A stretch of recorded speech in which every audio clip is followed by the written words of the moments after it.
This is part two of the second part of Ezekiel's temple. What is it really? And I had to break this into two because it was so long and it was not wanting to save and upload. So hopefully this works this time, and I hope y'all enjoy it.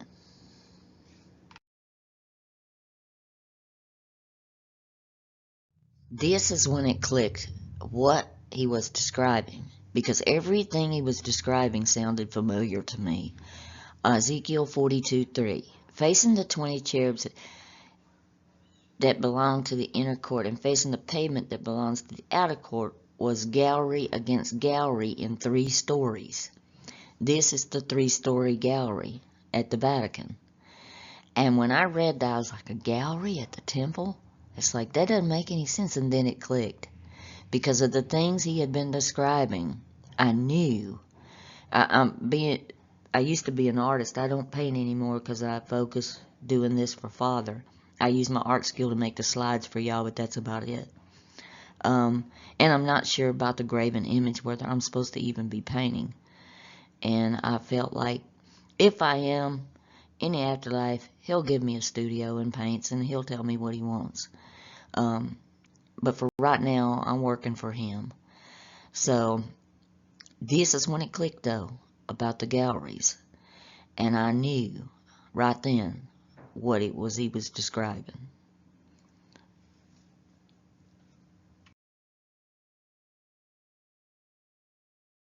For all I'm going to show you, for it to be accurate, the temple in Revelation should match what I'm showing you here, and it does. Revelation 18:16. Alas, alas, the great city that was clothed in fine linen and purple and scarlet, adorned with gold and jewels and pearls. And this is exactly what you see. The scarlet and the purple and the fine robes and the jewelry and all the gold and all pearls and stuff. It matches exactly.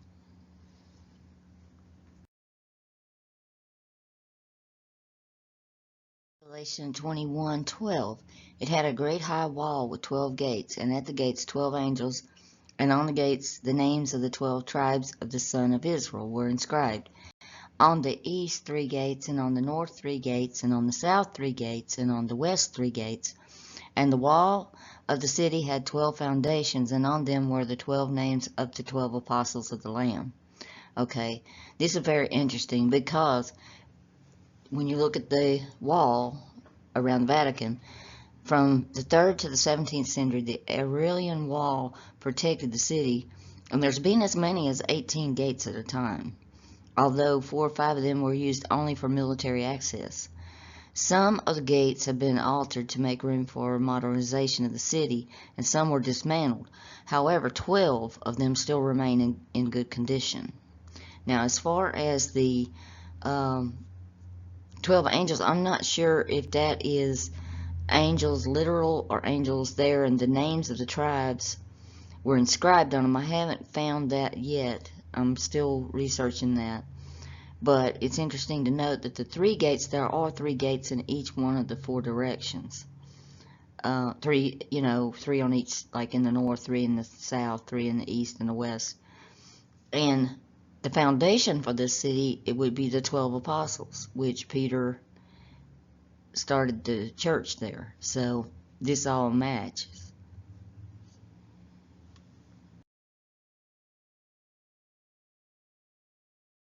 Okay, we'll continue on in Ezekiel.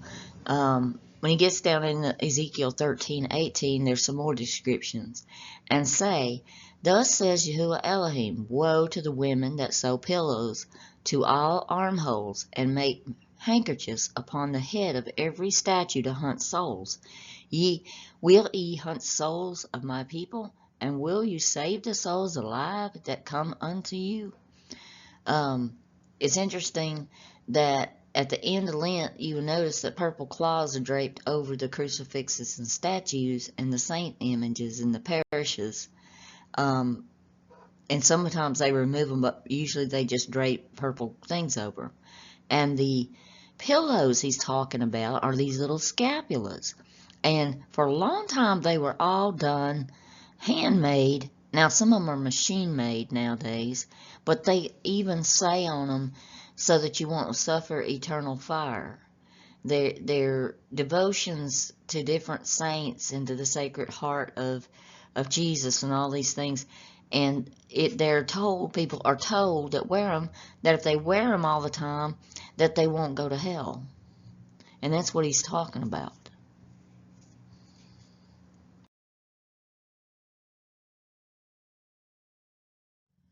Ezekiel 16:16, and you took some of the garments and made multicolored high places for yourself, and whored on them, which you should have come about, nor should be. So he's talking about all these places, the high places they built for themselves. They built all these temples, and now we see them everywhere, uh, all over the place, all different denominations, different idols inside. People are not worshiping Yahuwah at all.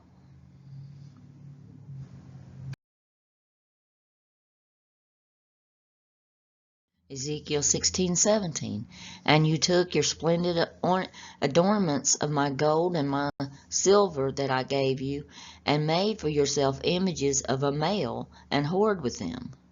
And that's what they did. They made images, even though Exodus tells us we're not to make any images of anything on heaven or on earth. But yet, that's exactly what happened. And everybody wears them. Doves, crosses, birds, fish, you name it. You got an image for everything.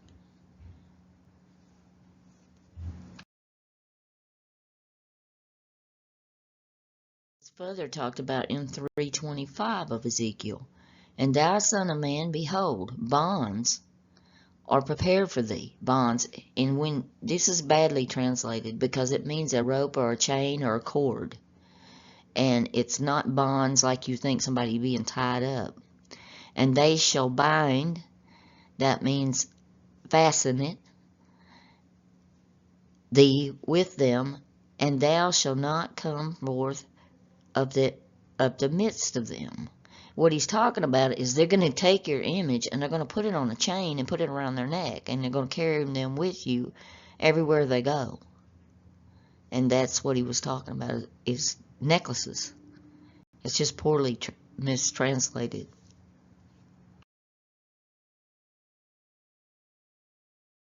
Ezekiel 16:18, and you took your embroidered garments and covered them with, and you set my oil and my incense before them.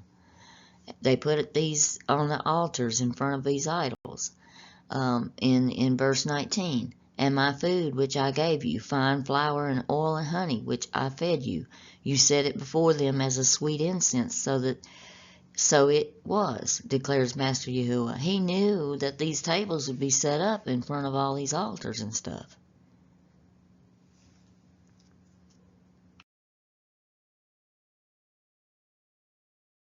Ezekiel 16:20, and you took your sons and your daughters, whom you bore to me, and these you slaughtered as food for them. Were your whorings a small matter, that you have slain my children and gave them up by causing them to pass through the fire? And in all your abominations and whorings you did not remember the days of your youth, when you were naked and bare, trapped down in your blood. Then it came to be after your evil, woe, woe to you, declares Master Yahuwah, that you also built an arched place for yourself and made a high place in every street for yourself.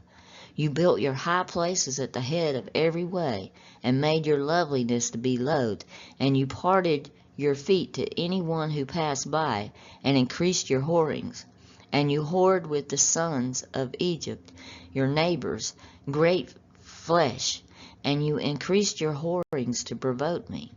And what he's talking about here, he's not talking about they put their kid on an altar and stabbed a knife in them or something like that. He's talking about you gave your sons and daughters up by doing all this. Why would you do that? It's like they created a system that would essentially damn our soul to eternity, of darkness, because it's not following the laws of Yahuwah. And I know a lot of people will argue with me, but it's like the Son of Man said, it's easier for heaven and earth to be passed away than for one stroke of that law to become void. Yet that's exactly what they did. Now they got 4 billion people out there doing the wrong thing, and they're handing themselves and their children over to an eternity of darkness. I mean, that's pretty bad. And I mean, I see people post these satanic churches and stuff on Facebook, and they don't realize they're doing the same thing. The exact same thing. Because this is not what he wanted.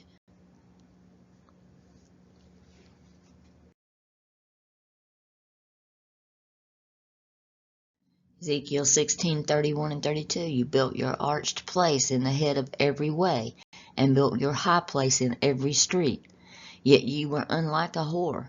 You scorned a harlot fee, the wife who commits adultery, who takes strangers instead of his husband. And they did. They took strangers instead of their husband. Your husband is Yahuwah. And it's like he expects you to follow his law and his statutes and stuff.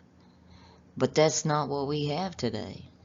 And that's why the remnant of the trees of the forest in the last day will be so small a child can write them down. That's what Isaiah tells us.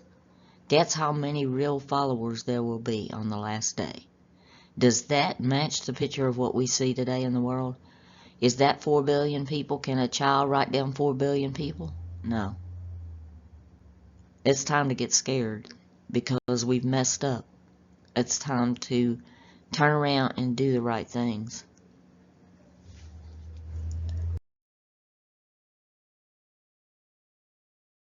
Ezekiel 12:10 and 11 tells, as I have done, so it is done to them. Say to them, thus says Master Yahuwah, the message is to the prince of Jerusalem and to the house of Israel, who are in the midst. Say, I am a sign to you. As I have done, so it is done to them. They are to go into exile, into captivity. Now, let's see where the Son of Man talks about this. Luke 21:16. And you shall also be betrayed by your parents and your brothers and your relatives and your friends, and some of you will be put to death, and you shall be hated by all because of my name. But not a hair of your head will be lost. Possess your lives by your endurance. But when you see Jerusalem surrounded by armies, then know that its desolation has come near. And believe it or not, that desolation has already happened. We are desolate right now. We're in the wrath. So we have to be begging at this point. It says, we're told fear of Elohim is the beginning of knowledge, and it is. Because people have been going through the wrath since 73 AD, and they don't even realize it. And again, if you don't know that, you need to watch some of my other videos because I explain it really well.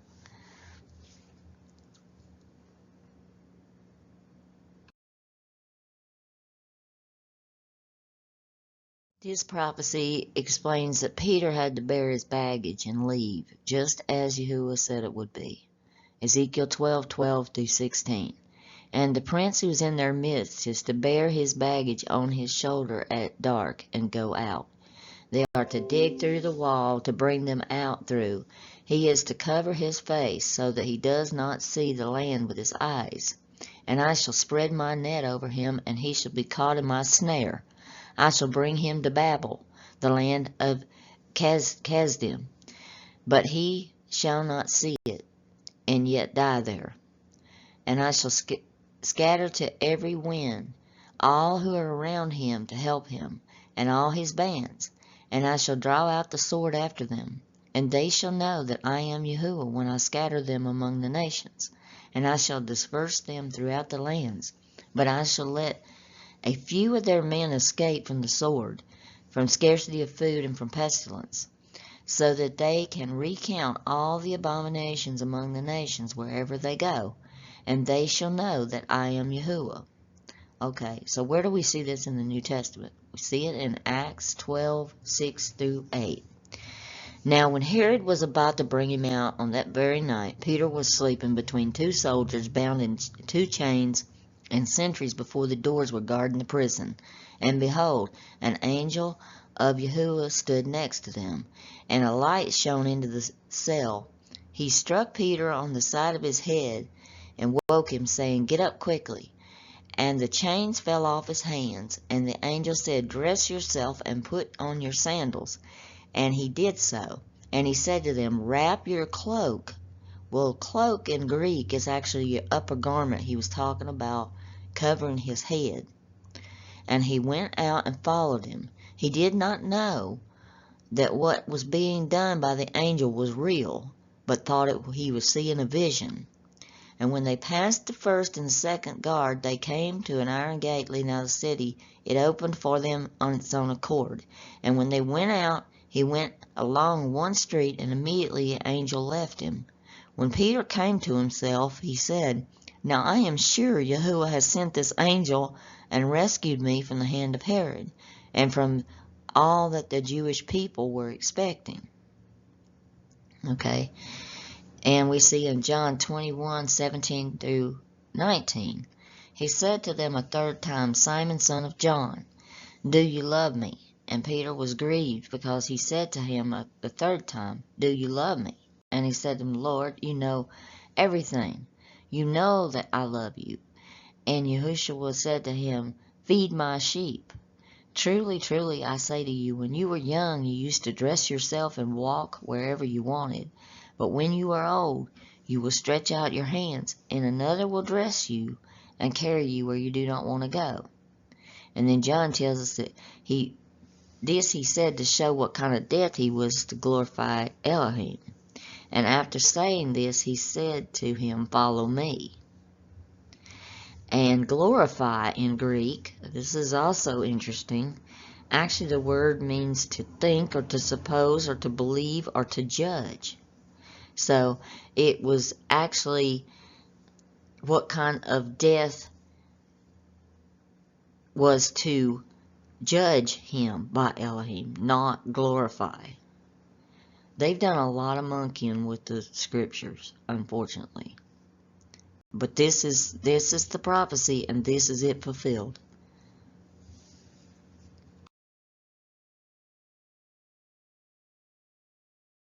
Okay, in Ezekiel 12:14-16, this is where Yahuwah talks about the scattering of the followers to the Son of Man. And I shall scatter to every wind all who are around him to help him, and all the bands, and I will draw out the sword after them. And they shall know that I am Yahuwah. When I scatter them among the nations, I shall disperse them throughout the lands. But I shall let a few of their men escape from the sword, from the scarcity of food, and from the pestilence, so that they recount all their abominations among the nations, wherever they go. And they shall know I am Yahuwah. And we hear the Son of Man talking about this in Matthew 26, verses 30-32. And when they sung a hymn, and they went out of the Mount of Olives, and then Yahushua said to them, "You will fall away because of me this night, for it is written, I strike the shepherd, and the sheep of the flock will be scattered. But after I am raised up, I will go before you to Galilee." And he also talks in Matthew 24. I didn't put that in there, but he talks in Matthew 24 about the sword and the scarcity of food and the pestilence. So there's actually two places. There's another place in Luke also.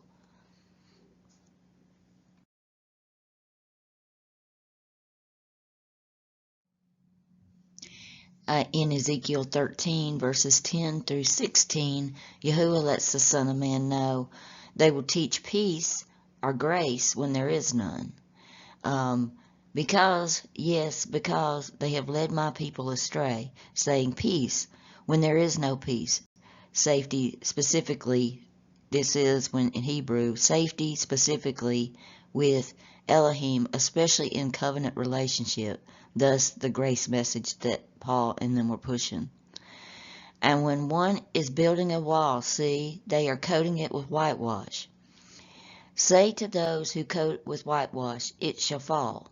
There shall be flooding rain, and you, O great hailstones, fall, and a stormy wind break it down. And see, the wall shall fall.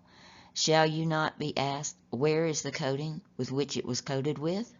Therefore, thus says Master Yahuwah, I shall break down with a stormy wind in my wrath, and the flood rain in my displeasure, and a great hailstone in wrath to consume.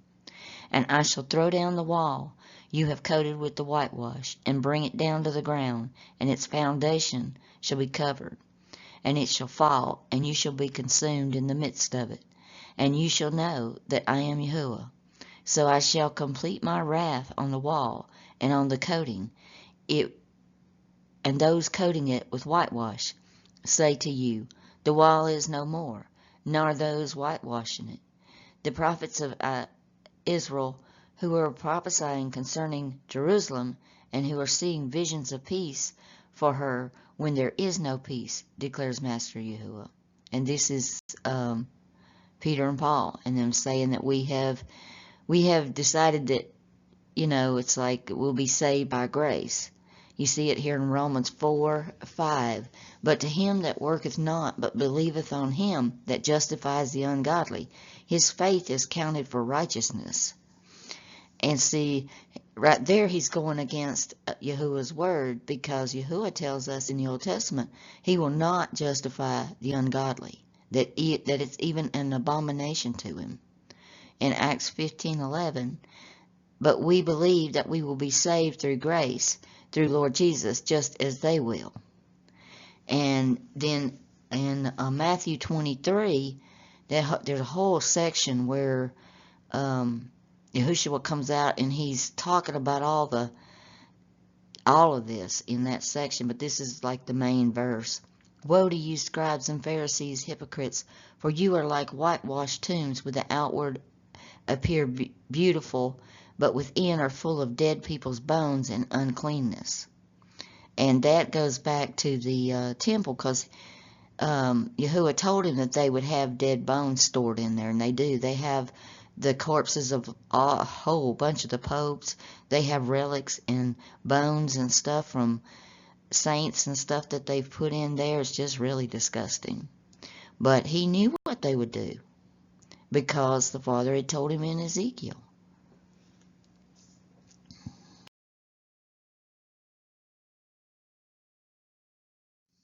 I can just hear these two talking. The Spirit told me, no, Jesus appeared to me, but he talks all about this in Ezekiel 13. Thus says Master Yahuwah, woe to the foolish prophets who are following their own spirit without having a vision.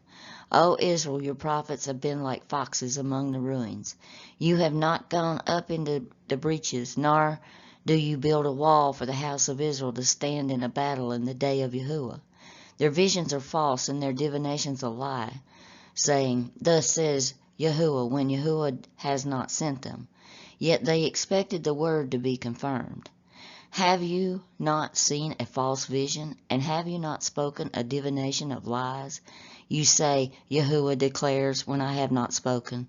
Therefore, thus says Master Yahuwah, because you have spoken falsehood and seen lies, therefore see, I am against you, declares Master Yahuwah. My hand shall be against the prophet who sees falsehood and who divines lies. They shall not be in the council of my people, or be written in the record of the house of Israel. And they shall not enter into the land of Israel, and you shall know that I am the Master Yahuwah. And see, they brought their way on themselves. It's like the persecution that came right after that, because he was angry. I mean, immediately Stephen's martyred by Paul in 35 AD, and in 42 AD the Apostle James is beheaded by Herod Agrippa, and then the first, and then in 49 AD the Jews were expelled from Rome, In 64 AD, Nero launched just all-out persecution on them and just went after them and killed tons and tons of them. And this is what it was about.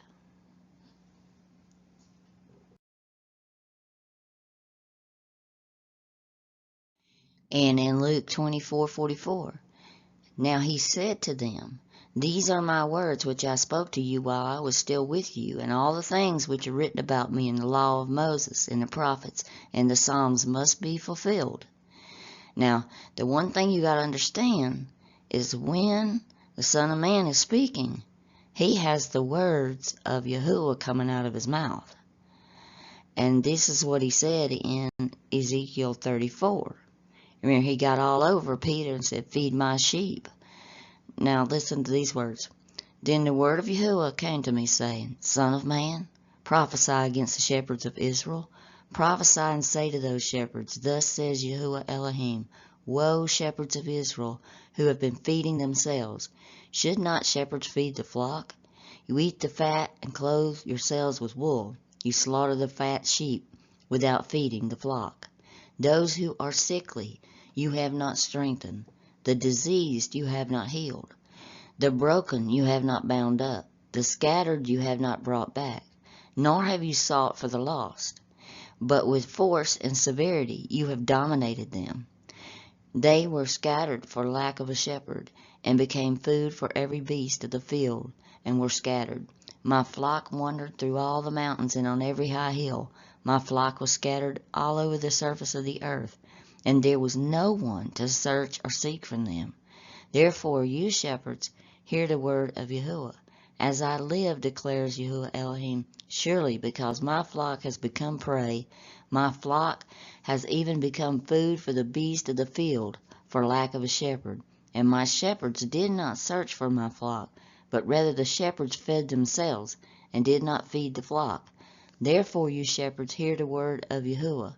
Thus says Yahuwah Elohim, Behold, I am against the shepherds, and I will demand my sheep from them, and make them cease from feeding the sheep. So the shepherds will not feed themselves any more, but I will deliver my flock from their mouth, so that they will not be food for them. And I can attest to this by my own personal testimony that he is correct, because I would never have seen all the lies if it wasn't for him. And it's really strange, but I mean, I don't know why I deserved it, but he showed me this stuff.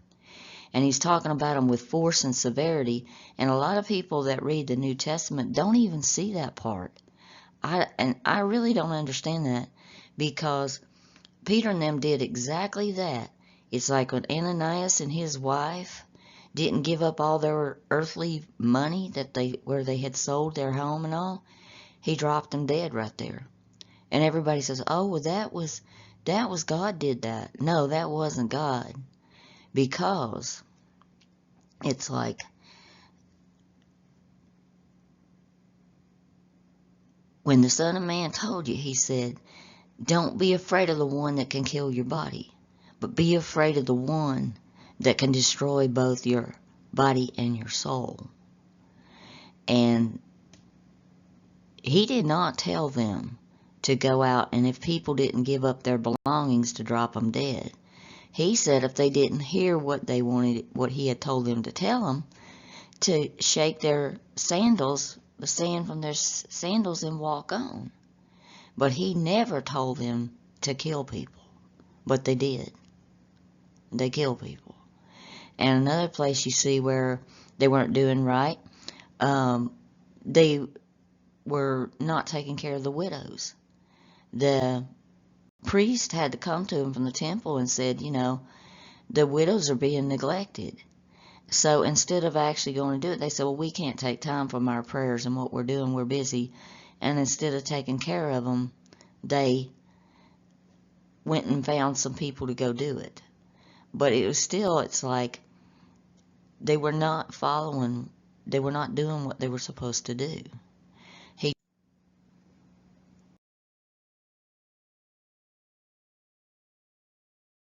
And I forgot to tell y'all, I added these because they're kind of in between the next section where it talks about the description of the temple again, but I wanted you to see even further from the Son of Man video I did, that this is exactly, I mean, what this is in Ezekiel. It is Father talking to the Son of Man, telling him what's going to happen and giving him instructions.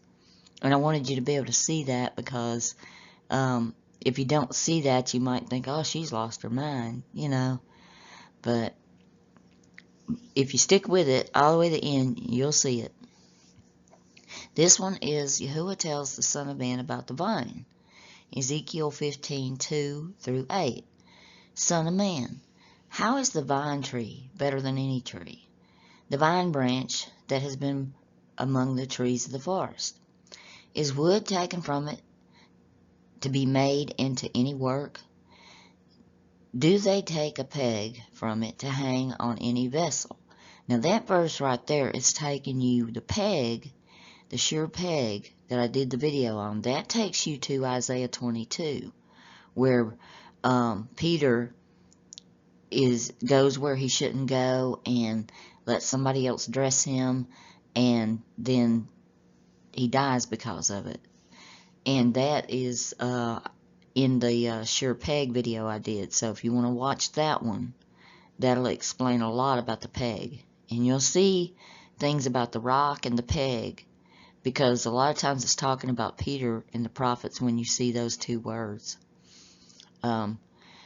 Verse 4. See, into the fire it shall be given for fuel. Both ends of the fire shall burn it, and its middle shall be scorched. Is it fit for any work? See, when it was intact, it was not made for work, much less when the fire has burned it and it is scorched. Shall it be used for work? Therefore, thus says Master Yahuwah, as the vine tree among the trees of the forest, which I have given to the fire for fuel, so I shall give up the inhabitants of Jerusalem, and I shall set my face against them, and they shall go out of the fire, but fire consumes them, and they shall know that I am Yahuwah, when I set my face against them. And I shall make the land a wasteland, because they committed trespass, declares Master Yahuwah. Now we see the Son of Man talking about the vine a lot in the seeds and planting and producing fruit. And uses all these same metaphors in John 15, verses 1-10. I am the true vine, and my Father is the gardener.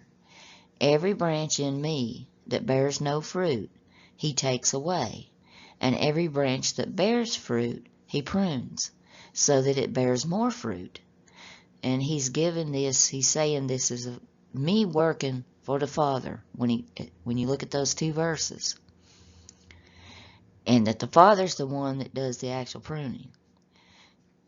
You are already clean because of the word which I have spoken to you. Stay in me, and I stay in you. As the branch is unable to bear fruit of itself, unless it stays in the vine, so neither unless you stay in me. I am the vine, and you are the branches. He who stays in me, and I in him, he bears much fruit, because without me you are able to do naught.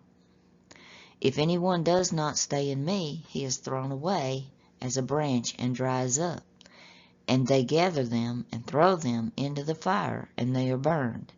If you stay in me, and my words stay in you, you shall ask whatever you wish, and it shall be done for you. In this my Father is esteemed, that you bear much fruit, and you shall be my taught ones. As the Father has loved me, I also loved you. Stay in me. If you guard my commandments, if you guard my commands, not commandments, you shall stay in my love, even as I have guarded my Father's commands and stay in his love. So he's like a teacher and going to teach us what we need to do. And if we stay with him, then the Father will prune us and make us produce even more fruit.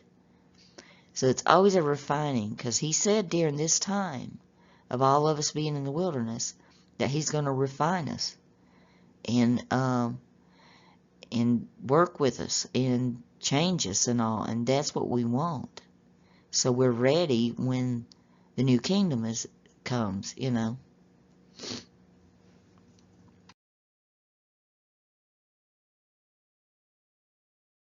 In Ezekiel 16:30, Yahuwah talks about the heart to the Son of Man. He says, "How weak is your heart, declares the Master Yahuwah, seeing you do all this, the deeds of a shameless whore." He's talking about the house of Israel.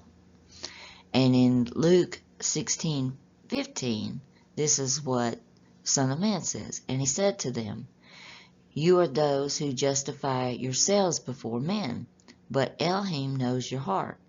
For what is exalted among man is an abomination in the sight of Elohim."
We see this also in Ezekiel 29. "In the 10th year, in the 10th month, on the 12th day of the month, the word of Yahuwah came to me. Son of man, set your face against Pharaoh, the king of Egypt, and prophesy against him, against all Egypt, and speak and say, Thus says Yahuwah Elohim, Behold, I am against you, Pharaoh, king of Egypt, the great dragon that lies in the midst of the streams, that says, My Nile is my own, and I made it for myself. I will put hooks in your jaw, and make the fish of your streams stick to your scales. And I will draw you up out of the midst of the streams, and all the fish of your streams that stick to your scales. And I will cast you out into the wilderness, and you and all the fish of your streams. You shall fall in an open field, and not be brought together or gathered. To the beasts of the earth and to the birds of the heavens I will give you as food. Then all the inhabitants of Egypt shall know that I am Yahuwah."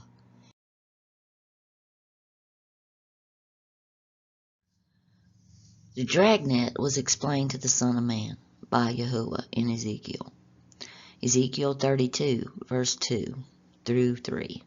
"Son of man, take up a lamentation for Pharaoh, sovereign of Egypt, and you shall say to him, You were like a young lion among the nations, and you are like a monster in the seas, and you burst forth in your rivers, and trouble the waters with your feet, and muddy their rivers.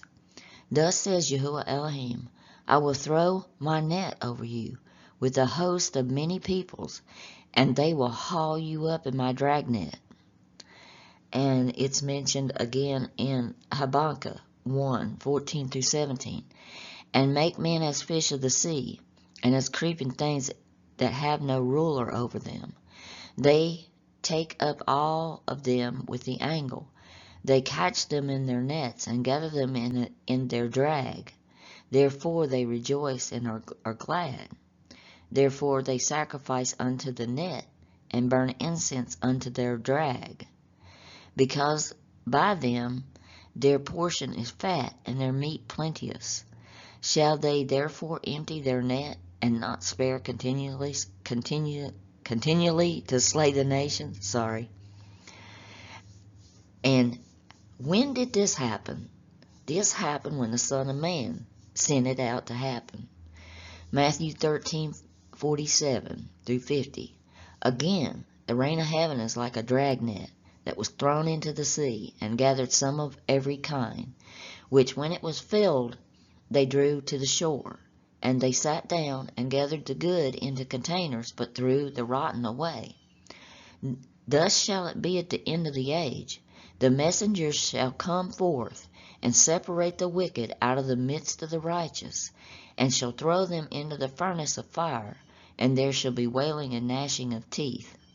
So he's repeating exactly what the Father told him, and he's warning. He's a watchman, he's warning. Matthew 4:18 and 19. And Yahushua, walking by the Sea of Galilee, saw two brothers, Simon called Kepha, and Andrew his brother, casting a net into the sea, for they were fishermen. And he said to them, Follow me, and I shall make you fishers of men. He was setting up the dragnet for Father, is what he was doing. It's in Ecclesiastes 9:12. For even man does not know his time, like fish taken in an evil net, and like birds caught in a snare. So the sons of men are snared in an evil time, when it comes down on them suddenly. So this whole thing is Father's wrath.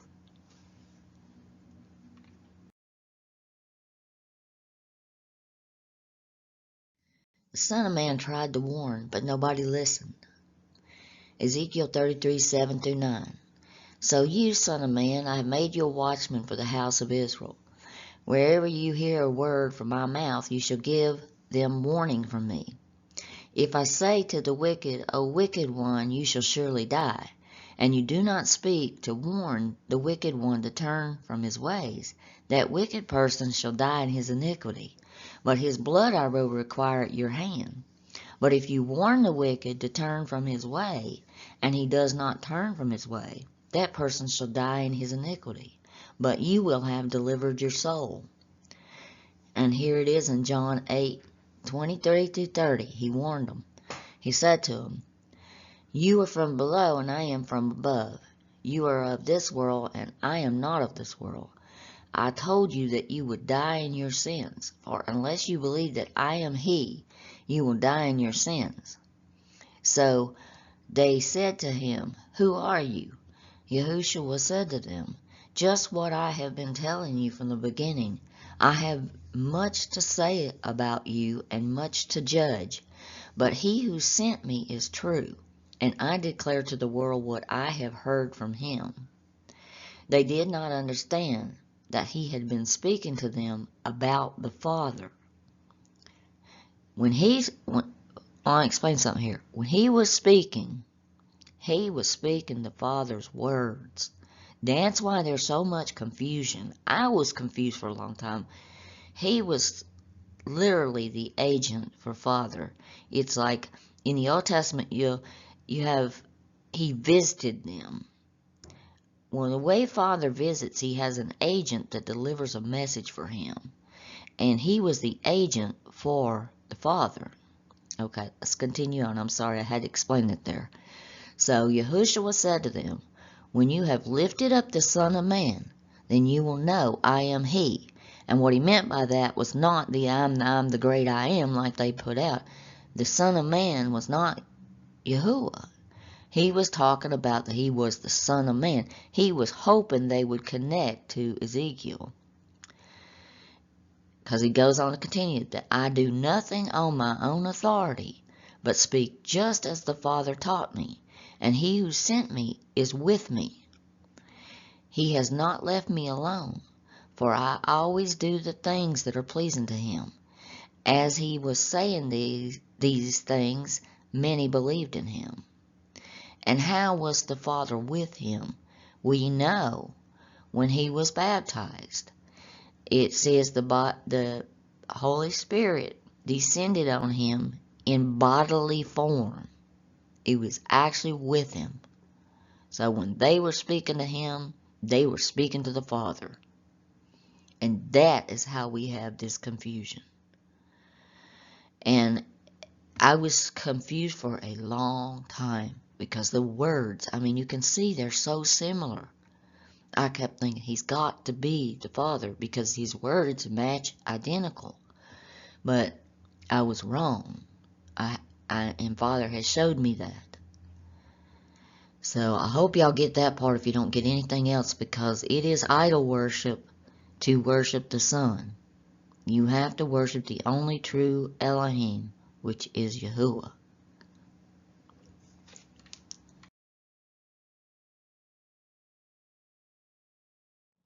In Ezekiel 33:30-33, Yahuwah tells the Son of Man what'll come in the future, and he's talking about just like it is today, where these preachers get up and say, "Come hear the word of the Lord." Listen to what he's telling him. "As for you, Son of Man, your people, who talk together about you by the walls and at the doors of their houses, say to one another, each to his brother, Come and hear what the word is that comes from Yahuwah. And they come to you as people come, and they sit before you as my people, and they hear what you say, but they will not do it. For their lustful talk is in their mouths, they act. Their heart is set on gain. And behold, you are to them like one who sings lustful songs with a beautiful voice, and plays well on an instrument. For they hear what you say, but they will not do it. When this comes, and come it will, then they will know that a prophet has been among them." Very interesting, because he's saying a whole lot there. And it's just like you see in the churches today. They sing these lustful, beautiful songs all to the Son, and they never sing about the Father, because they didn't hear what he was saying. They didn't understand what he was saying. They didn't understand who he was. I think this book describes who he is by sitting and listening to the Father instructing him on all this. You get a sense for what he was and how he and the Father interacted together. And it's very interesting. And he calls him a prophet. He calls him a shepherd. He calls him a watchman. He tells him that he's going to speak his words. And never once does he call the Son of Man another Elohim. He doesn't. But that is what we got from Peter and Paul. They turned him into another deity.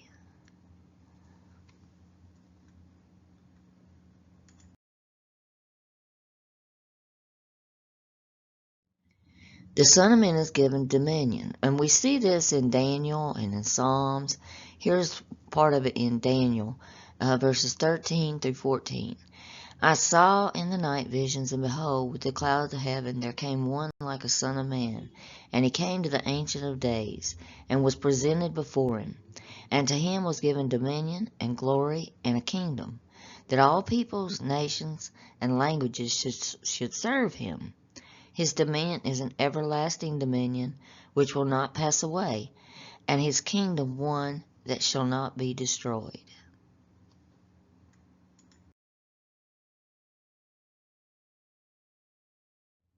And here it is in Ezekiel.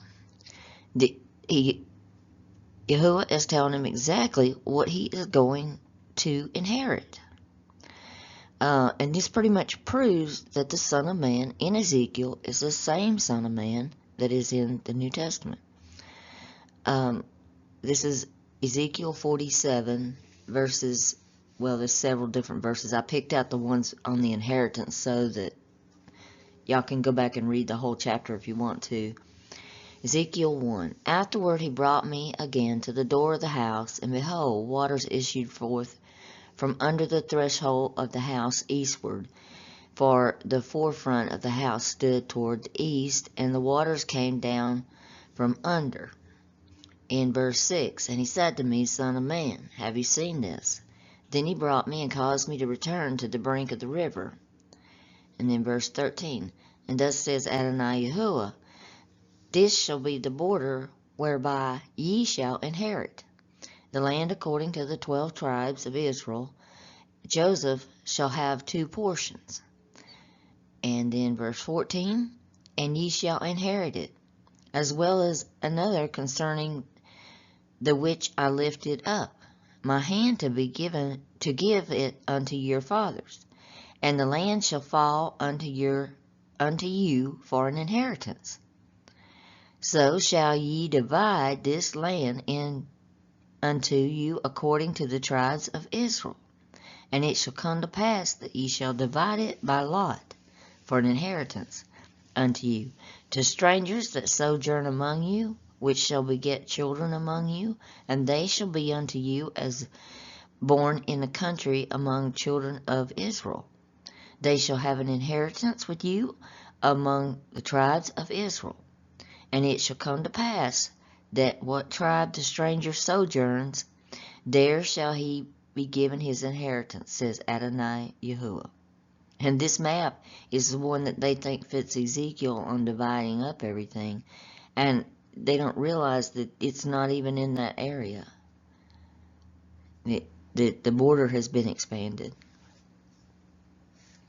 But I thought that was interesting because it's clearly indicating that the Son of Man inherits, and then he divides it up between the tribes, and then the strangers that sojourn are the ones that aren't of the tribes that inherit also, because if you follow Yahuwah and you follow his laws and his commandments and you love him with all your heart, then you're part of his family. You see that you can read that in Isaiah 56. He says, if you keep his Sabbath and you keep his 10 commandments and you keep his statutes, that do not think that you're not one of his.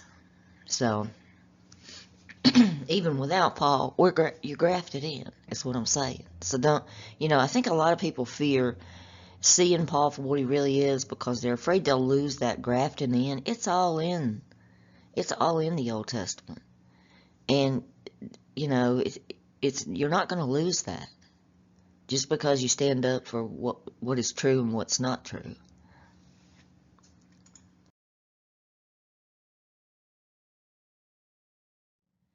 Here we see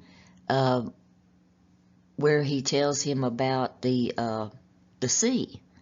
And this is where he gave his prophecy out. He said, Son of man, say to the prince of Tyrus, thus says Master Yahuwah, because your heart is lifted up, and you say, I am El, and I sit in the seat of Elohim, in the heart of the seas, whereas you are a man and not El, though you set your heart as the heart of Elohim. And he talks about the sea when he gives his warning about the only sign that everybody would get would be the sign of Jonah. And this reads, Then Jonah prayed to Yahuwah, his Elohim, from the belly of the fish, saying, I call out to Yahuwah out of my distress, and he answered me out of the belly of Sheol, which is actually Saul. I cried, and you heard my voice, for you cast me into the deep, in the heart of the seas, and the floods surrounded me, and all your waves and your billows passed over me. Then I said, I am driven away from your sight, yet I shall again look upon your holy temple. The waters closed in over me to take my life. The deep surrounded me, and weeds were wrapped around my head. At the roots of the mountains I went down to the land, whose bars closed upon me forever. Yet you brought up my life from the pit, O Yahuwah my Elohim. When your life was fading away, I remembered Yahuwah, and my prayer came to you, into your holy temple. Those who pay regard to vain idols forsake their hope of steadfast love. But I, with the voice of thanksgiving, will sacrifice to you what I have vowed. I will pay. Salvation belongs to Yahuwah. And Yahuwah spoke to the fish, and it vomited Jonah out of the dry land. So what did it take for Jonah to get out of the heart of the seas in the belly of the whale? It took him acknowledging Yahuwah as his salvation, and then he was vomited out. And see, he told us in Matthew 16:4, an evil and adulterous generation seeks for a sign, but none will be given to it except the sign of Jonah. So he left and departed them. And when he says evil and adulteress, adulteress is somebody that goes after any other thing besides Yahuwah. There is no other Elohim. There's only one Elohim. And that's very important for us to get in our minds because, like I said, I messed up, for years thinking that Yahushua was Yahuwah, and he wasn't. And now I have to acknowledge that and repent of that and teach it the way it should be and pray I didn't lead anybody down the wrong path. But the reason I kept thinking that is because I kept hearing him in the Old Testament, and they both sounded exactly alike, but I did not understand about how Yahuwah operates. He sends a person as his messengers and puts his words in their mouth, and they act like an agent for him. And you are hearing his words coming out of somebody else's mouth. That's why John said nobody had ever seen or heard the Father. And only the Son has made him known. That's because the Son is the one that is the messenger that delivers the messages. When the Old Testament, when they say there's a visitation, that's what it means. It's like he sent somebody to tell his words. And it's once you get that in your head and you start seeing it all in the Old Testament, then it makes sense. And not that Yahushua is not to be honored and all. He is. He's the Son. And even in Psalms it says, kiss the Son, yet lest he be angry at you. He's going to be our ruler in the new kingdom. He's our ruler. And that's because he inherited everything from the Father. I hope that makes sense, because it's taken me a long time to figure it all out.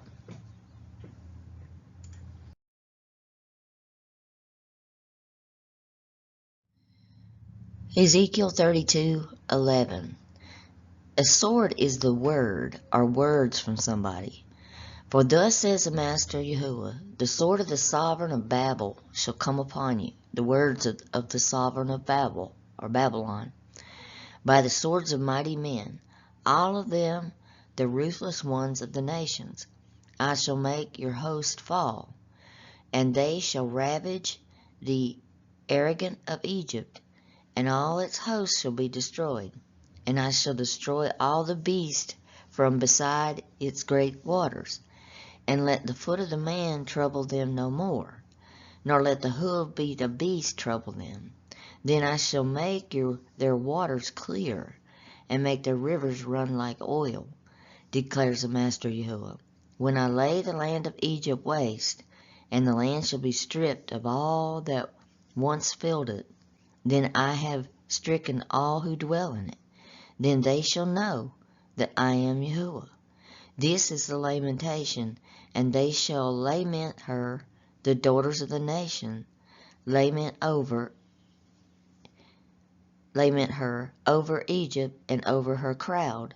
They shall lament over her, declares Yahuwah. And we see this same thing being told to John in Revelation. Revelation 2:16. Repent, but if not, I come to you quickly, and I will make war with them by the sword of the mouth. In Revelation 19:21. And the rest were killed by the sword of the one sitting on the horse, and the sword having gone forth from his mouth.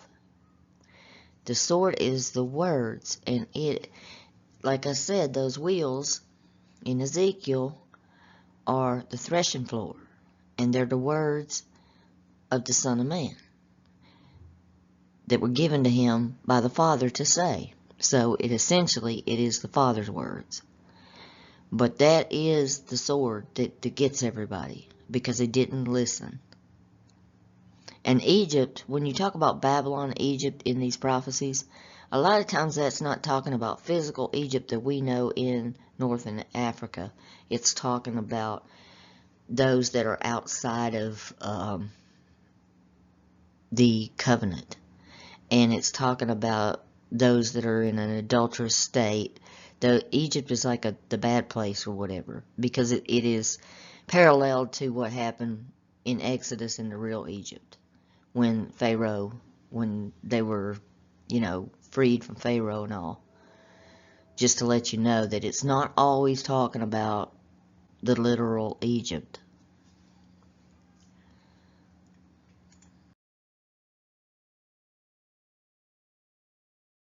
Revelation 10:7. But in the days of the voice of the seventh messenger, when he may be about to sound, and the secret of Elohim may be finished, as he did declare to his own servants, to the prophets. This gives you a big clue. This is where you find everything you need to know for the last days. And I believe the reason all this is opening up is that seventh messenger is about to be sounded. And that's why we're understanding these things now.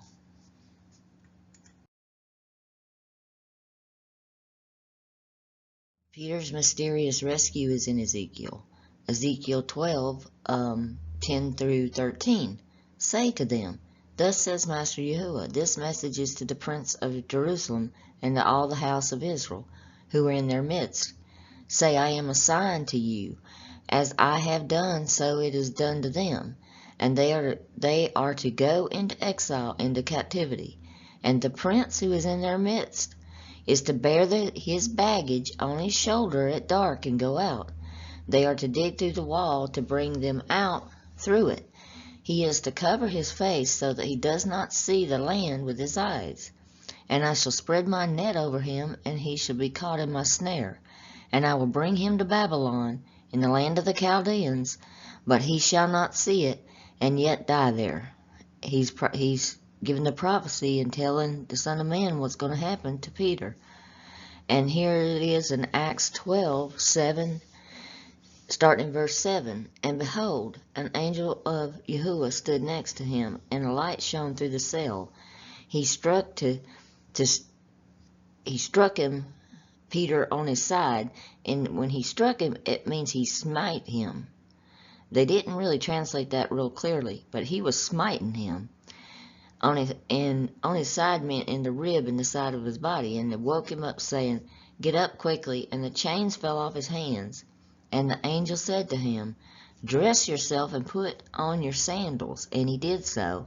And he said to them, Wrap your cloak and follow me. And when he said rapid cloak, the word for cloak means an upper garment or mantle. He was essentially telling him to cover his head. And he went out and followed him. He did not know that what was being done by the angel was true or real, but thought he was seeing a vision. And when Peter came to himself, he said, Now I am sure that Yahuwah has sent an angel and rescued or plucked me out, is what that means. It wasn't really rescued, they plucked him out from the hand of Herod and from all that the Jewish people are expecting. But motioning to them with his hand to be silent, he described to them how Yahuwah had brought him out of prison and said these things to James and to his brothers. Then he departed and went to another place. And they don't really give you much more detail, but they give you enough, if it was translated correctly, that you can see this is when Yahuwah gets him and sends him to Babylon.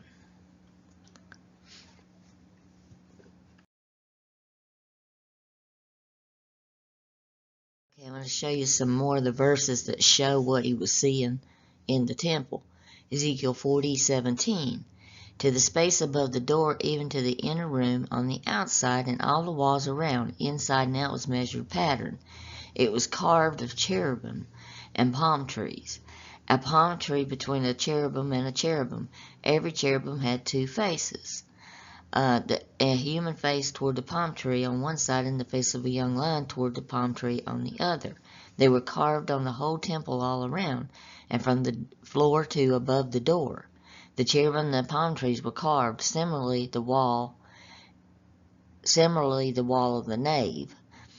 this is what I think he was seeing, was all these weird cherub faces that are facing each other and then facing away, and you'll even notice that there's these weird creatures in the corner of these tiles, and these are, like he describes, they're from the whole floor to above the doors. They're everywhere.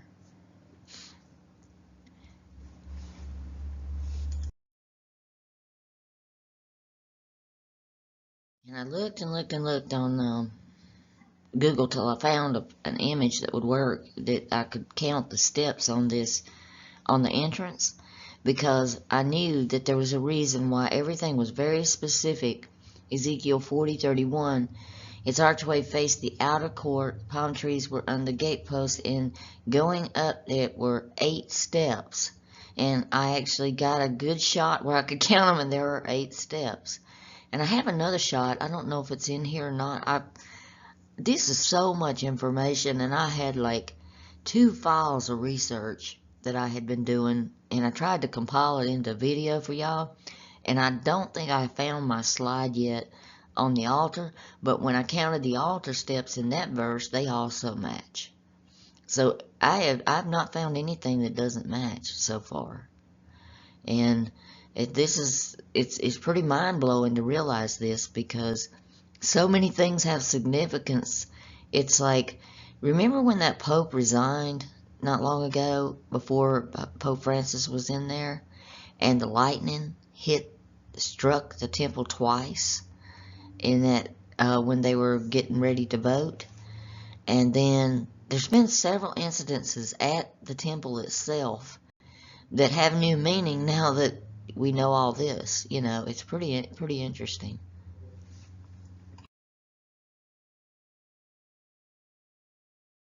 This shows the palm tree on the gatepost, and that's what he was talking about. And when you study art history, that's what they call this palm columns.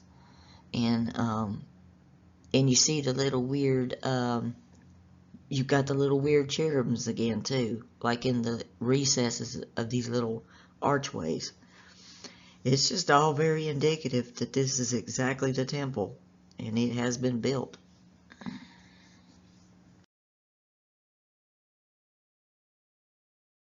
The scripture scholars support the offsets is to rely on a wall, that the chamber buildings grow wider as it winds up, and I put the verse numbers there. And this is strong evidence that they think the Millennium Temple complex will employ a winding staircase, just as Solomon's temple did. And there are 2 winding staircases in this building. And I just thought that was interesting. There's this one, this big one, and then there's, and it's actually in the museum area, and then there is a smaller one in the actual basilica. And the one pictures on the left are the smaller one, and they wind all the way up Turska, all the way to the top, and look out the top of that dome. But it's pretty interesting that they think that there was a spiral staircase by these verses, and then when you look, there is a spiral staircase in this temple.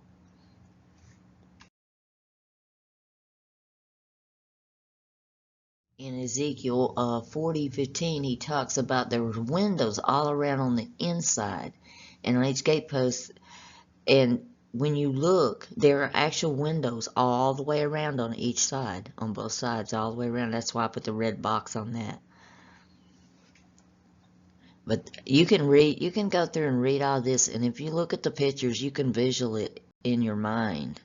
Once you know that this is probably it, it's like you can see it real clear then when you're reading, because you can go pick out these things and they're there. It was mind blowing to me when I figured this out.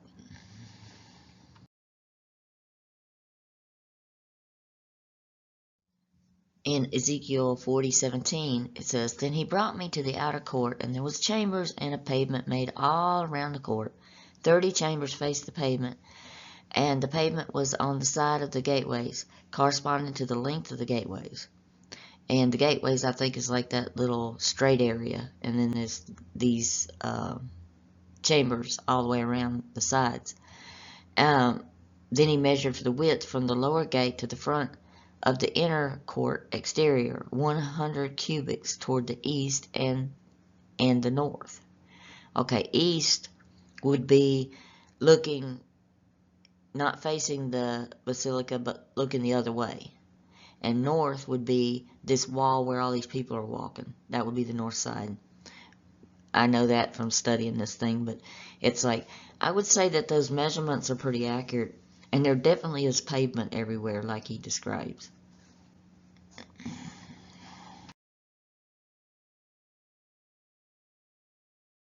This is amazing, really, when you think about it. Um, this is the side rooms to the south. Ezekiel 41, 5. And he measured the wall of the temple, and it was 10.5 feet thick. And I checked that, and it's about 10.5 feet thick. And there was a row of rooms along the outside wall. Each room was 7 feet wide. These side rooms were built in 3 levels, one above the other, and there are 3 levels, and with 30 rooms on each level. And I'm not sure exactly how many rooms are in each level, so that would be a real hard one without having somebody that knows more about these side rooms. Each level was wider than the one below, and that's true. When you look at the pictures, it's like it gets wider as it goes to the top. Let's see, corresponding to the narrowing of the temple as it rose. A stairway led up from the bottom level through the middle level at the top level. And there, where I put that little red, that's the stairs to the middle, and it leads upward. Uh-oh, sorry about that. And I saw the temple was built on a terrace, which provided a foundation for the side rooms. This terrace was about 10.5 feet high, and the outer wall of the temple side rooms was 8 3/4 feet thick. This left an open area between the side rooms and the row of rooms on the outer wall of the inner courtyard. This open area was 35 feet wide. So the open area right there would be 35 feet wide.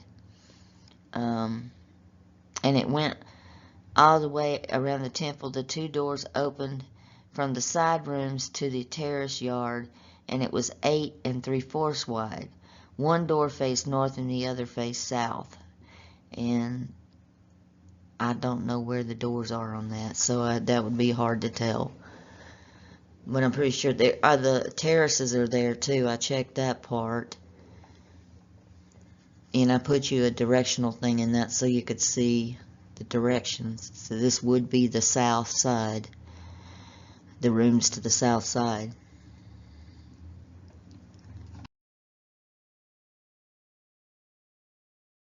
I forgot to add this part. These side chambers, there were offsets around to the temple that served as supports to the side chambers. And this is the offsets. There's one there, and then there's one above it where I've got the red line. There's another one, a mirroring one. There's 2 of them.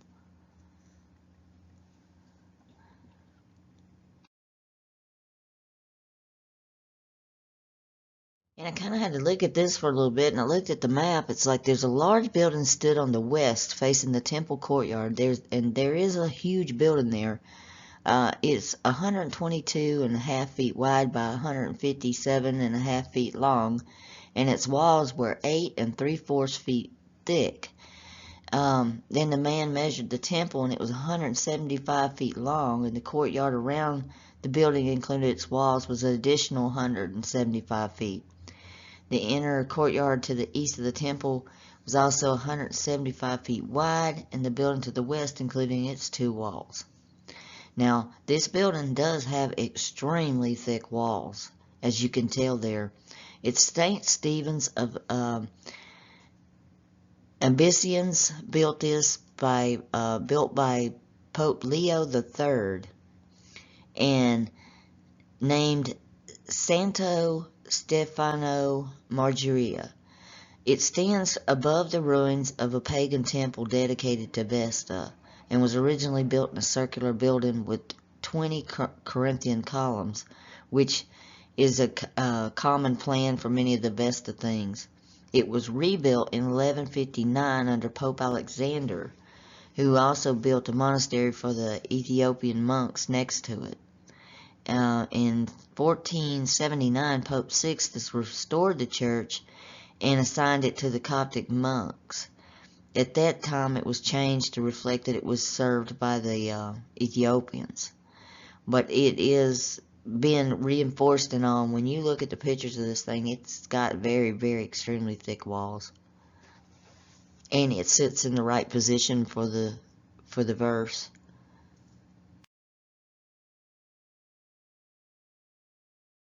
What I wish I could do is go there and sit with my scriptures and go verse by verse and find these things, and then I, locate them exactly and then measure them, and that way I would know exactly if it I'm sure it matches, though, because I don't know why, but I just know it does.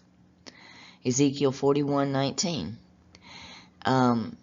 So that the face of the man was toward the palm tree on one side, and the face of a young lion toward the palm tree on the other, and made on all the house all around, from the floor to the space above the door, and on the wall of the temple, cherubim and palm trees were carved. I got some of the pictures of the lions. They're all over the place, and I wanted you to see what I was talking about. From the floor all the way up are cherubims, cherubims, cherubims, just like he describes. I mean, it's just covered in them.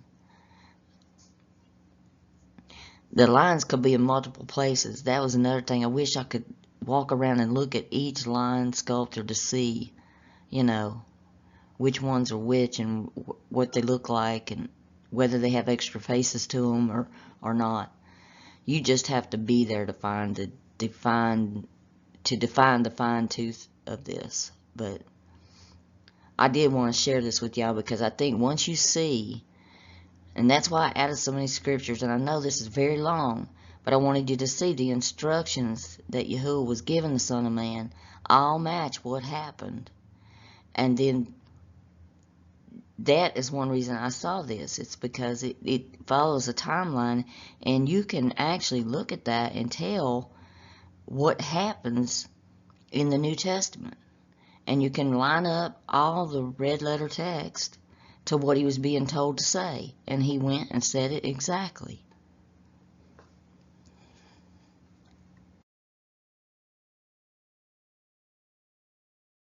This one shows the where it says that a man's face looking toward the palm, and on one side, and the young lion's face gazes from another, and the cherubims, and it's like they have two faces and they face each other and stuff. It's like, it is kind of weird like that, because it's like when you look at them, there's more than one face, and then they're facing each other.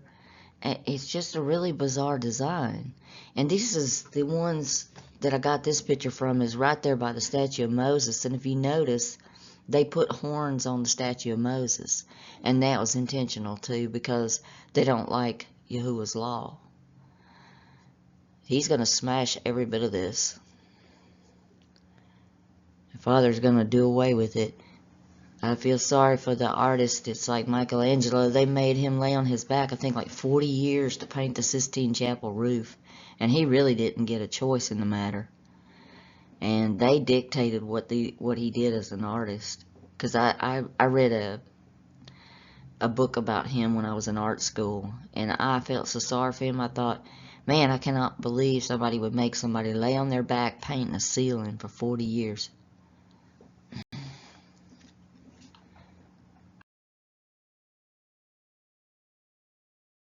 He mentions the abomination several times. You can see there is some bizarre stuff. This looks like naked men riding on dragons all around each one of these designs. And when you're from a distance, it would seem like you were looking at, just some kind of pattern. But when you really get up on it and look at it, it's creepy. And then all these cherubs and all the little children looking feet, they're all naked, which is disturbing to me too. And that's from the Vatican Palace in the Raphael room. It's up on the ceiling.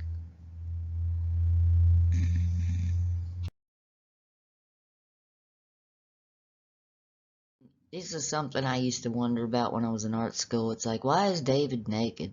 Why are all these people naked? That used to bother me really bad when I was young. Of course, I was from a small town, and I just didn't understand why everybody had to have their clothes off. But I just want to show you, this is some of the stuff that he was seeing. It's no wonder. It probably was like, wow, major, not only images but lewd images.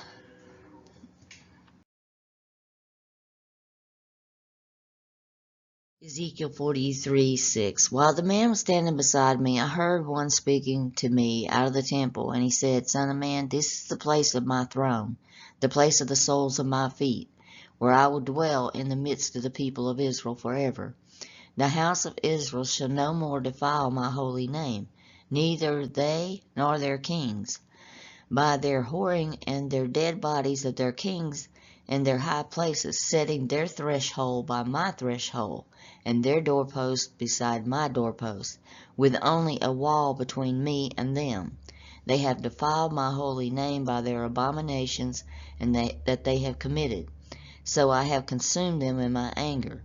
Now let them put away their whoring and their dead bodies and their kings far from me, and I will dwell in their midst.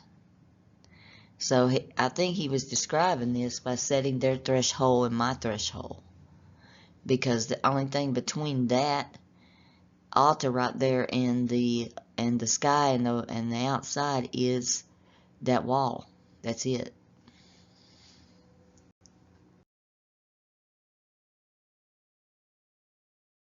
I was just sitting there thinking about this when I was looking at it. It's like, what is honored here? Is it Yahuwah or a man? It's a man. It's Peter. And I was reading Proverbs 2, and this jumped out at me.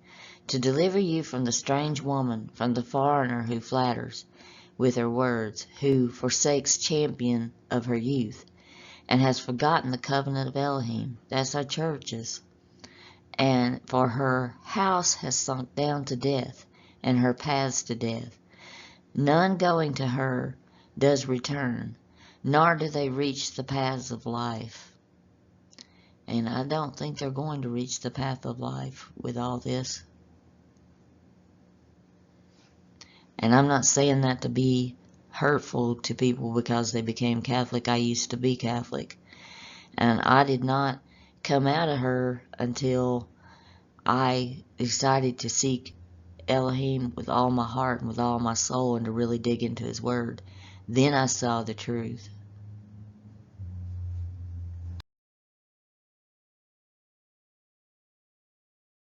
Ezekiel 13:19 tells all about the communion and stuff, and it says, And will he pollute me among my people for handfuls of barley and a piece of bread, to slay souls that should not die, and to save souls that should not live, by your lying to the people that hear your lies? And he's telling about the money and stuff. It's like, and this is echoed again in Isaiah 55:1, how, he said, he told the apostles not to take any money and don't ask for money. Well, this is told again in Isaiah 55:1, the compassion of Yahuwah, come, everyone who thirsts, come to the waters, and he who has no money, come and buy and eat. Come and buy wine and milk without money and without a price.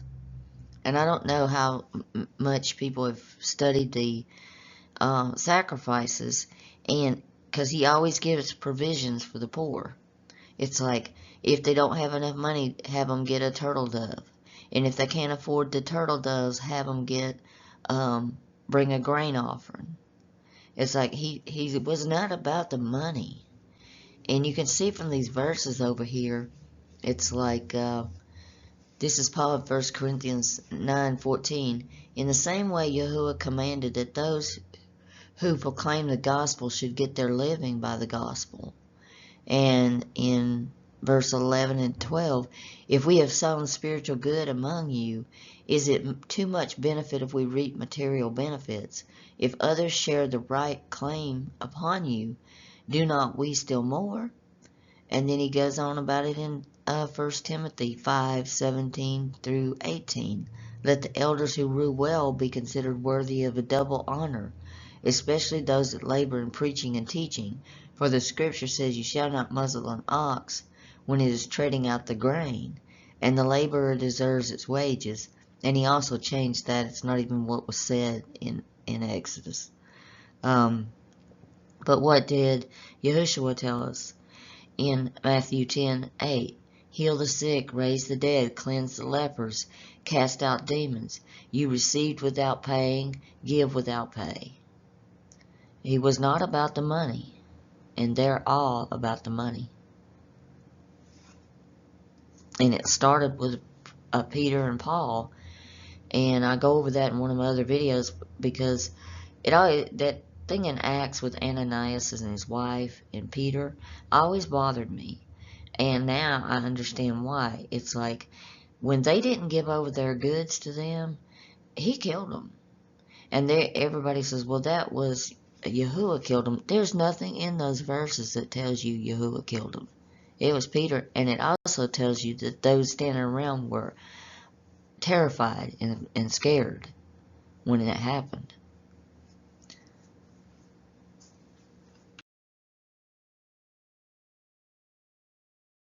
Ezekiel 43:9. Now let them put away their whoring and their dead bodies of their kings far from me, and I will dwell in their midst forever. And what he's seeing there is all the tombs of the popes and stuff that are in beneath the main floor of St. Peter's Basilica, and then down in the basement and up top there's some coffins too. And they actually have the people in there, and you can notice on the end of the ends of this sarcophagus, look at the creatures. You've got the lion with the wings, and then on the other side you've got some kind of dragon looking thing, and they've all got halos. And then of course you've got your little two fingers up on Christ in that picture. But this is what he's talking about, and that's what he's seeing.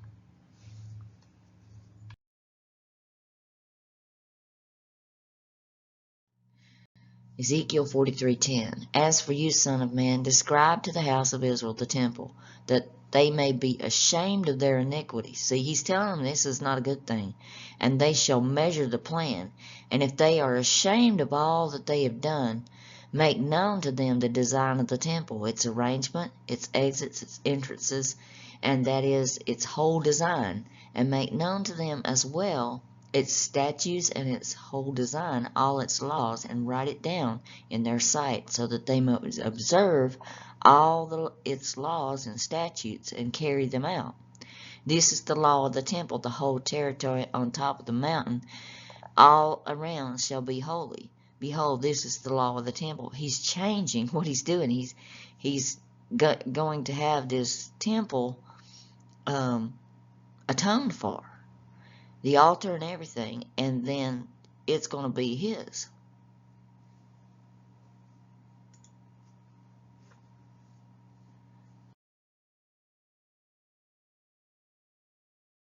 This is the four-horned altar at St. Peter's at the Vatican, and this is where the popes all hold their big masses and things like that, and the ordinations and stuff. And this is described in depth in the book of Ezekiel. And also, if you'll notice there, they've got Mary elevated up on the altar, just like always, and it's the same thing over and over and over. It's idol worship and paganism. But we're going to go into this altar and how it's described.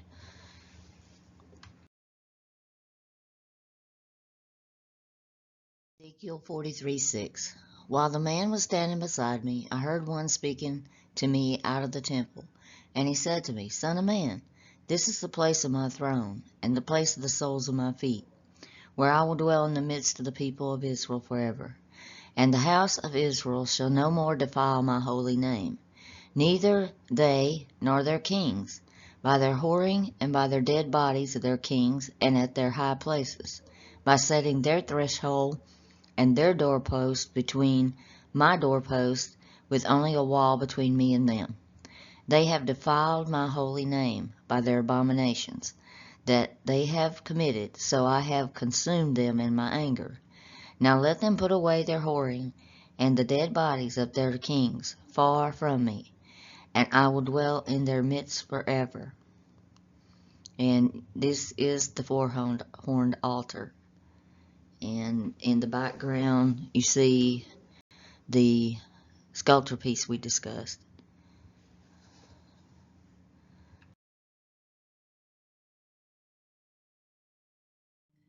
Ezekiel 43:10. As for you, son of man, describe to the house of Israel the temple, that they may be ashamed of their iniquities, and they may measure the plan. And if they are ashamed of all they have done, make known to them the design of the temple, its arrangement, its exits, and its entrances, that is, the whole design, and make known to them as well all its statutes, and the whole design and all its laws, and write it down in their sight, so that they may observe all its laws and its statutes, and carry them out. This is the law of the temple. The whole territory on top of the mountain all around shall be most holy. Behold, this is the law of the temple. He's making a point here that if they're shamed, give them the measurements and designs so they'll know what it is, and then give them the laws that should pertain to it.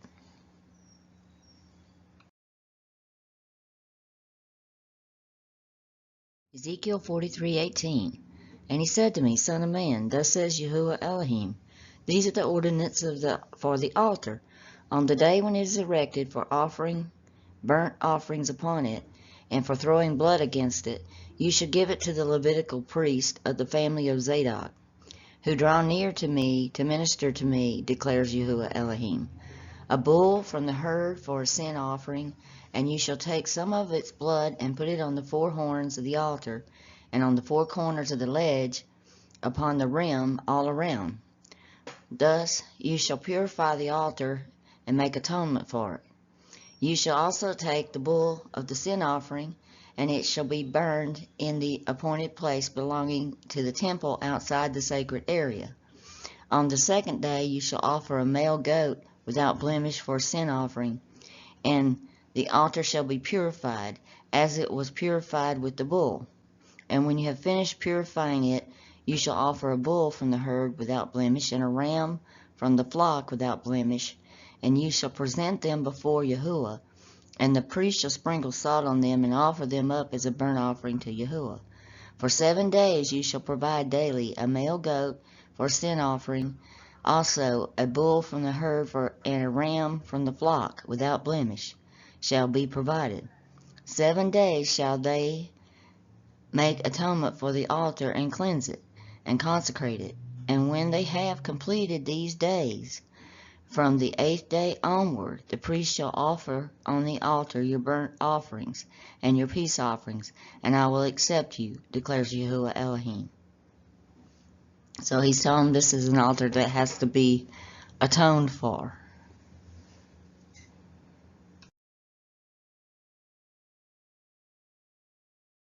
Ezekiel 43:13. This is where he gives the measurements. Now, a cubit would be 18 to 20 inches, and one span is approximately 10 inches. And this is how he describes it. And these are the measurements of the slaughter place in cubits, that cubit being 1 cubit and a hand's breadth. And the base is 1 cubit high and 1 cubit wide, with a rim around the edge of 1 span. And from the base on the ground to the lower ledge is 2 cubits, and the width of the ledge is 1 cubit, and from the smaller ledge to the larger ledge 4 cubits. And the width of the ledge is 1 cubit. And the slaughter place hearth, and is 4 cubits high. That's how far it sits off the floor. And the 4 horns extend upward from the hearth.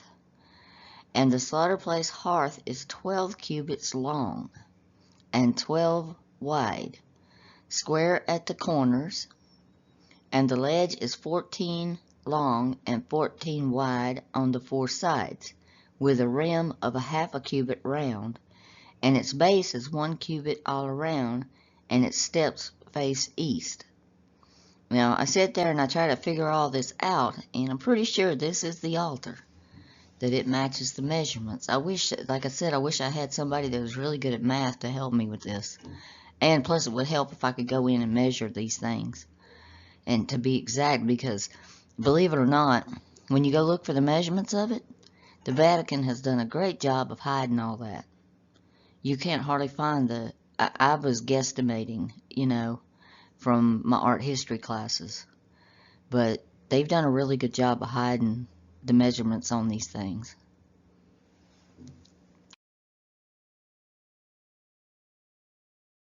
One thing I did to check the height versus the width was since I didn't have an exact measurement, I took the same photo of it and flipped it on its side, and it's nearly twice as high as it is wide, and that fits the measurements in the scriptures. But I was just going to show you how I came about that.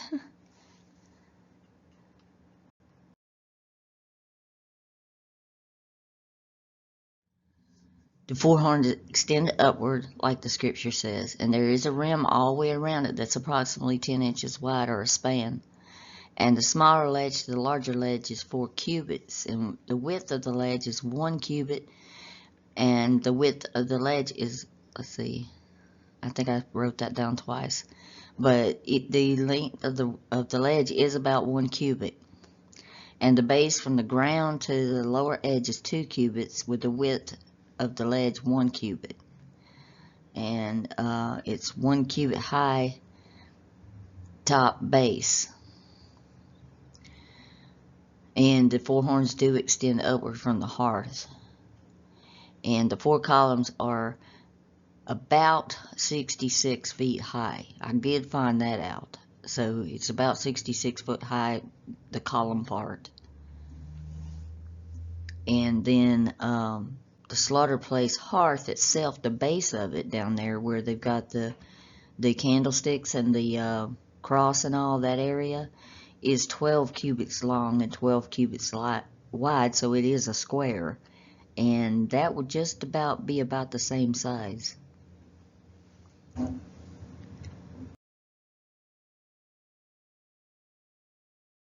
Measurements from the scriptures, and that would make the altar hearth about 18 to 20 foot wide, because it's 12 cubits long and 12 wide, so that would probably be about right.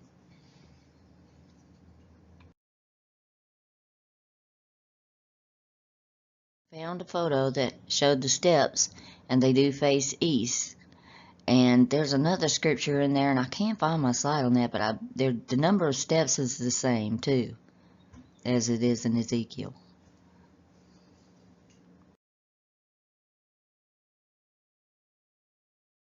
And in Ezekiel 43:17, he makes a point of saying that the ledge at the top is wider than the base, and that is true. The ledge at the top of this altar is wider than the base.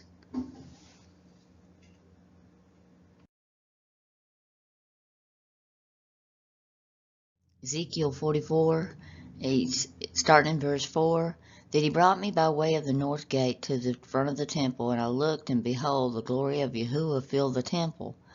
And I fell on my face. And Yahuwah said to me, Son of man, mark well, see with your eyes, and hear with your ears, all that I shall tell you concerning the statutes of the temple of Yahuwah, and all its laws, and mark well the entrance to the temple and all its exits from the sanctuary, and say to the rebellious house, to the house of Israel, Thus says Yahuwah Elohim, O house of Israel, enough of all your abominations, in admitting foreigners uncircumcised in heart and flesh to be in my sanctuary, profaning my temple.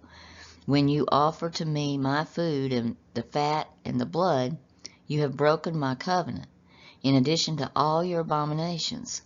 And you have not kept charge of the holy things, but you have set others to keep charge for you in my sanctuary. Thus says Yahuwah Elohim, no foreigner uncircumcised in heart and flesh of all the foreigners who are among the people of Israel shall enter my sanctuary. But the Levites who went far from me, going astray from me, after idols, when Israel went astray, shall bear their punishment. They shall be ministers in my sanctuary, having oversight at the gates of the temple, and ministering in the temple. They shall slaughter the burnt offering and the sacrifice for the people, and they shall stand before the people to minister to them. Because they ministered to them before their idols, and became a stumbling block of iniquity to the house of Israel, therefore I have sworn concerning them, declares Yahuwah Elohim, and they shall bear their punishment. They shall not come near me to serve me as priest, nor come near any of my holy things, and the things that are most holy, but they shall bear their shame and their abominations that they have committed.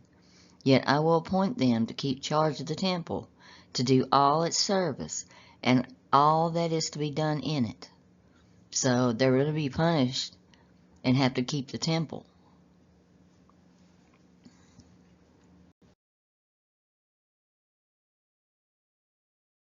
Okay, now he's going outside. So we have a map here, and if you notice the key-looking hole thing there on the left, lower left, that is the square, and it goes straight out, and on the left of it runs this river, and north would be north of the river straight up.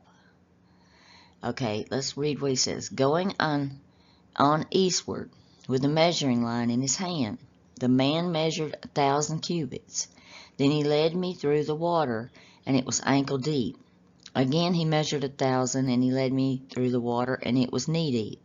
Again he measured 1,000, and led me through the water, and it was waist deep. And again he measured 1,000, and it was a river that I could not pass through, for the water had risen.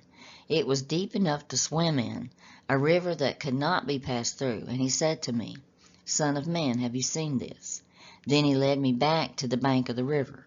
So he's describing to the east the river, and that's where the river is to the east.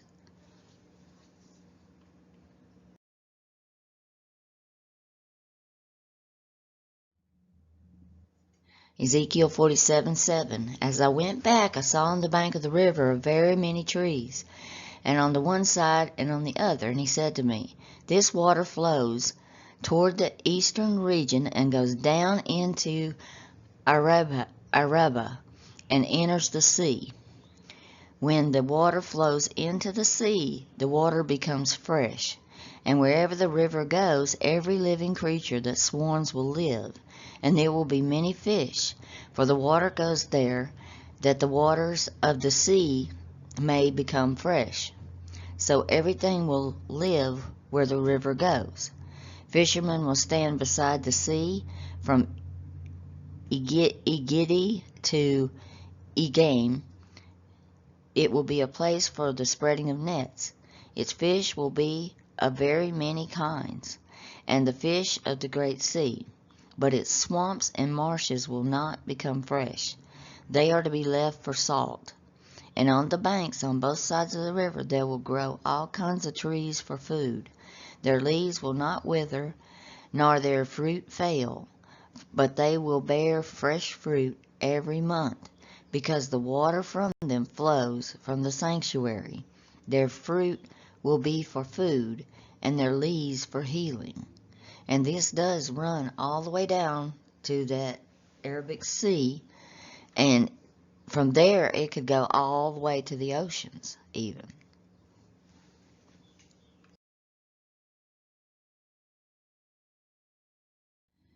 That's all I have so far. I'm going to have some more videos on this because I want to cover the significance of the sacrifices and stuff.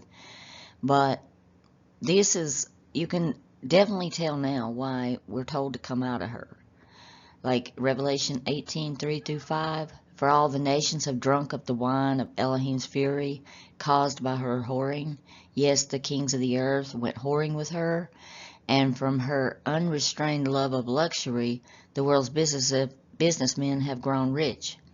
Then I heard another voice out of heaven say, My people, come out of her, so that you will not share in her sins, so that you will not be infected by her plagues.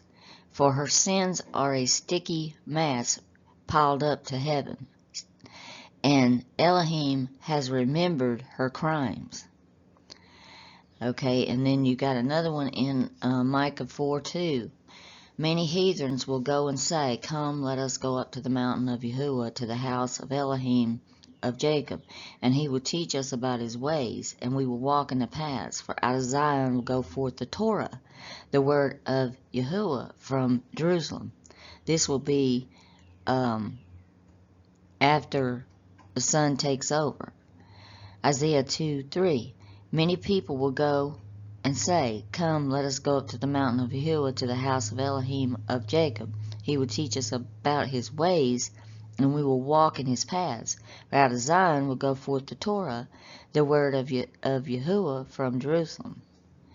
But I hope that y'all can see from this that if you're involved in any of the churches, you need to just get out of them and set yourself apart, as he says, and stay in his word and keeping his laws and statutes as much as we can possibly do that.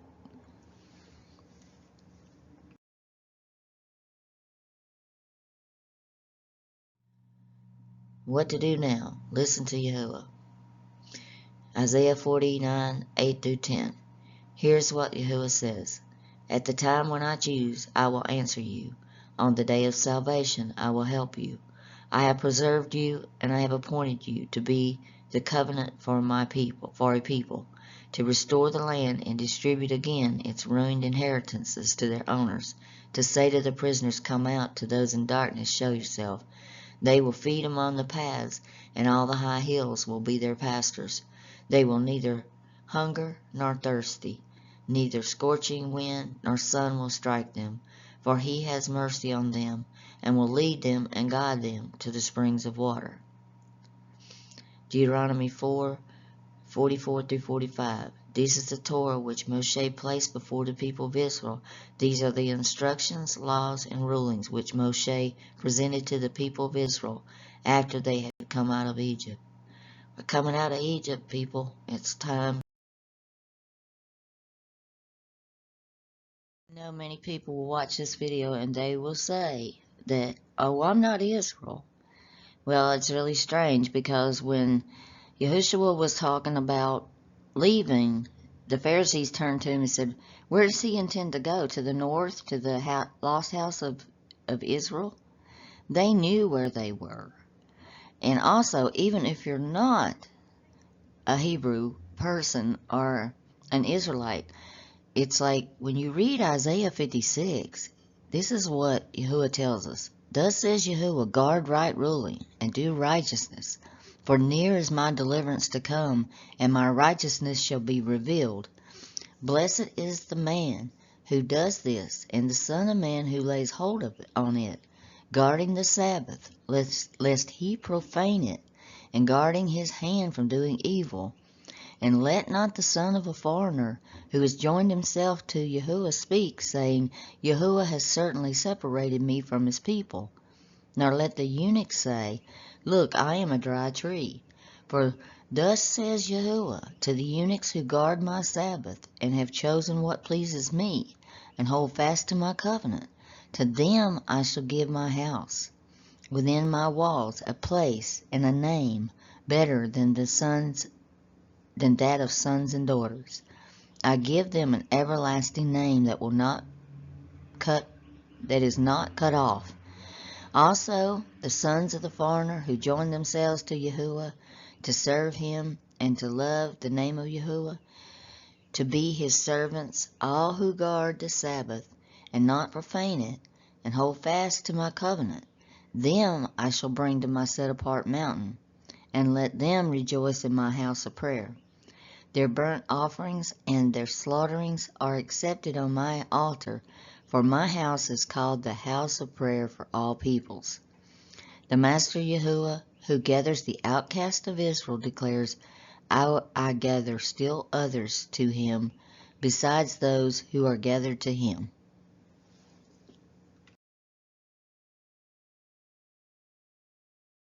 Like always, I'm going to give you the same advice at the end. Go back to the forgotten way, get into his word, and learn what it is. Jeremiah 6:16. Thus says Yahuwah, stand ye at the ways and see, and ask for the old paths. Where is the good way, and walk therein, and ye shall find rest for your souls. But they said, we will not walk therein. Well, we have to walk therein or we're not going to make it. Well, I hope that you've gotten something out of this. This was a very difficult one to do because it's just a lot of information to try to show somebody else what you're seeing and when you're reading. But if you have anything to add that you've seen when you're reading Ezekiel, please do at the bottom, and I'll add it to my notes. And may Elohim bless you and keep you. May Elohim make his face shine upon you and be gracious to you. May Elohim lift up his countenance upon you and give you shalom. Shalom, everybody.